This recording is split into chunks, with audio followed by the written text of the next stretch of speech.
Donc la passerelle s'inscrit dans ce qu'on appelle le retour d'expérience de l'accident de Fukushima.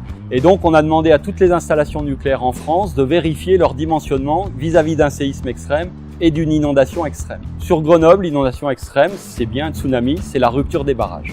Et donc on doit être capable d'aller de l'intérieur de notre bâtiment réacteur jusqu'à notre poste de crise qui est dans le bâtiment sur lequel on se trouve, malgré le fait qu'il y a 6 mètres d'eau en dessous. Et donc on voulait rien comme des piliers ou des poteaux qui soutiendraient une passerelle qui serait au sol. D'où le choix de faire une passerelle suspendue.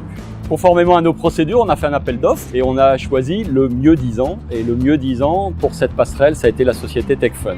Donc à la fois en termes financiers, c'était pas forcément les moins chers, mais surtout en termes techniques et retour d'expérience sur leur savoir-faire. Donc pour nous, une des particularités par rapport à nos concurrents, c'est qu'on a un bureau d'études intégré et aussi des poseurs en interne. Donc on est capable de répondre à l'offre globale jusqu'au test en charge et à la certification. Au niveau de l'étude, on a eu des contraintes particulières qui étaient notamment la définition des cas de charge. La plus grosse contrainte, c'était la prise en compte du séisme, prenant en compte l'éloignement des bâtiments qui a généré une multitude d'itérations. On a dû adapter la géométrie de la passerelle pour dimensionner tous les ancrages et les câbles porteurs également. C'est une passerelle qui mesure 53 mètres avec un platelage de 60 cm de large. Tout a été fait selon les Eurocodes. Donc on a mis 4 mois d'études avec les différents échanges, 1 mois et demi pour la fabrication du matériel et 2 semaines et demie avec nos équipes pour la pose.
Donc on a été très satisfait de la prestation de Techfun. Sur le plan chantier, vraiment l'équipe a été formidable. Et puis sur le plan esthétique, on aboutit finalement à un résultat qui non seulement sur le plan opérationnel répond parfaitement à notre cahier des charges, mais qui en plus a de l'allure.